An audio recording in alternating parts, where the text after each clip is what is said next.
So remember this game? This was just a fantastic ending to a game. If you don't remember it, this was the famous or infamous, depending on how you look at it, Jets versus Raiders game last year. If you've forgotten the importance of this game, at the time it was felt like to be pretty important. The Raiders had passed a tough part in their schedule and were 6-5, did have a recent loss to the Falcons, so that they were kind of disappointed about that. And now they're playing the Jets tough, so this is a really unfortunate situation for the Raiders. Meanwhile, the Jets 0-11, desperately want to get that first win because I don't care what anyone says. Sure, you would love the draft pick as a fan, but as a player, you want to win. You don't want to go 0-16. So what's interesting about this play, though, and the infamous cover zero by Gregg Williams, but I want to really get into why this decision was made, because it's more complex than just he thought it would work. There's actually a little bit more intrigue to it. So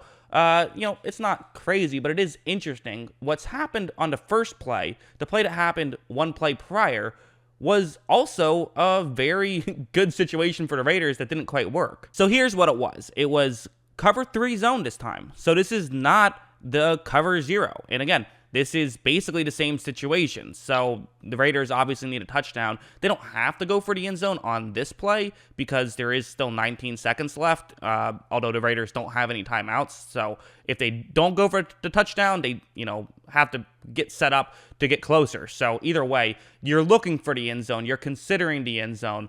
And the Raiders have Nelson Agholor, who's running a go route. But again, it's basically going to be into a double team. This is a play that you expect shouldn't be a concern for the Jets. And right when this play starts, what's going to be interesting is that Agholor is going to kind of fake as though he's going to the outside a little bit. You see how he kind of fakes as though maybe he's running towards the sideline, which again is a real thing that could be happening. He could be running towards the sideline. But this is where situational football comes into play. You have to understand at this point, if you're a corner, if he's going towards the sideline, you let him get the 15 yards because it doesn't really help them that much. It helps a little, but it's not a big deal. You got to let him go, and you got to let him take those yards if that's what they're doing.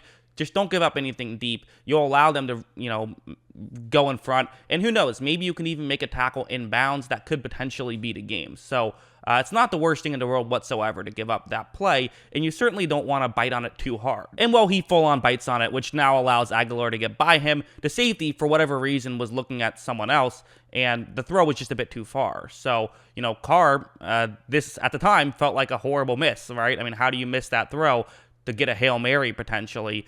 And this is kind of why Gregg Williams made the decision that he made a little bit, I think, is he said, okay, that was horrible. I don't want to put myself in that situation again. Although I would sit here and respond to that by saying it wasn't the play call that was wrong there. It was the players doing the wrong thing. And again, this is stuff that you should practice. This is stuff that these guys should know already. And I do feel like coaching, for the most part, it's not just about the X's and O's. Sometimes it's about stuff like this. It's about knowing what to do in each situation. A lot of people are going to blame the players for making that mistake, but team players that play for Bill Belichick, they don't make that mistake. So Gregg Williams probably thinks back to when he was with the Cleveland Browns and there was this situation, which is not a completely different situation to the one we're currently at. Maybe not exactly the same, but there are some similarities. There's about 40 seconds left in this one, and it's a 4th down and 10. So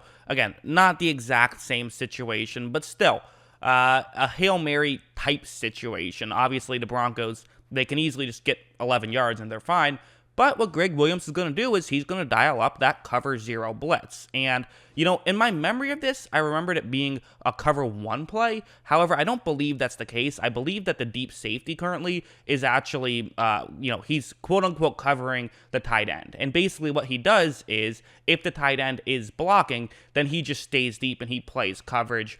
So that's the way that works. And if the tight end isn't blocking, then you just run over and cover the tight end. So you can get an extra player in that way. But I believe this is still cover 0. And as you see, Jabril Peppers is going to get completely free. He gets there with a sack, and that's how they win that football game. That was the last defensive play of that game. And this is one of the bigger Browns wins up until to this point since becoming a franchise again after losing it to Baltimore. So I understand kind of why Gregg Williams likes to do this stuff, at least as of right now. if you are someone who believes that blitzing like this works in any situation, then thinking that it would work in the Raiders-Jets situation, I do understand. Because now we have to fast forward again back to the actual play. So one thing worth noting is that the Jets corners aren't necessarily as far deep as the Browns corners were. And one of the real things about this that's worth mentioning is that on both of these plays, the cover 3 and the cover 0, they were both ran very poorly. And that's another aspect to this, because at the end of the day, whatever your play call is, if it's ran well, your players are probably going to be okay. But it's also like, okay, you're coaching the Jets right here. They're not a good enough talented team to overcome your bad play call. You do have to have the right play call. So while the Cleveland Browns had 2 players that were about 10 yards deep and another player who was about 14 yards deep, the Jets have still the 2 players that are about 10 yards deep, but then their other 2 players are like, 5 to 7 yards deep. So that's not, really that far. One of those, of course, being Lamar Jackson. Yes, that's his name, Lamar Jackson, the corner, going up against, this time it's Henry Ruggs, who obviously is a deep threat. His speed was a huge reason he was drafted. So the fact that there isn't more cushion here is already cause for concern. And I think that that's kind of one of the real things. You're going to see Lamar Jackson not make smart decisions right here. But I should mention that the Jets had a timeout. They could have called a timeout, gone over things, and after that disastrous play earlier, I don't know why you wouldn't. I don't know why you wouldn't call a timeout and say, hey, guys, it's okay if they get a completion over the middle. That we win if that happens. Don't worry about that. Just don't let anything happen deep. Make sure you don't bite in. And the fact that that didn't happen, you could throw some blame on Adam Gase as well, who is in charge of that stuff, does not call a timeout. I think that's silly. Call your timeout here. Maybe the logic is, well, they have 2 shots left at this with 10 seconds left. We want to save that timeout maybe for the next play. I think that's silly. Use it now because you need to, because look at what just happened.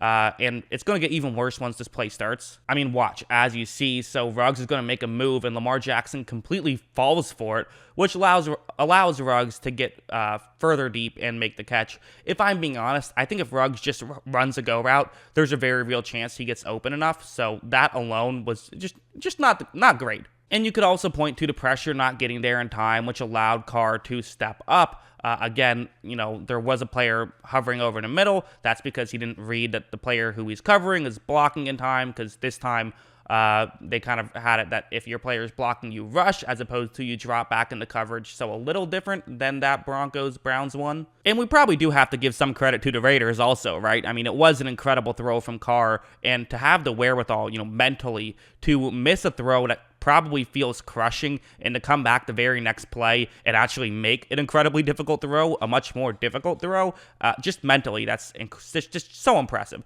So he deserves a ton of credit for that. And also, Ruggs getting open. Ruggs thinking to try that move, which no one would have even thought to try a move like that, but it really paid off. And, Carr having the right touch on it, all of it, really well done by the Raiders and really horribly done by the Jets. And that's typically how crazy last-second plays happen. So, yeah, very fun. Hope you guys enjoyed this video. And, of course, as always, thanks for watching.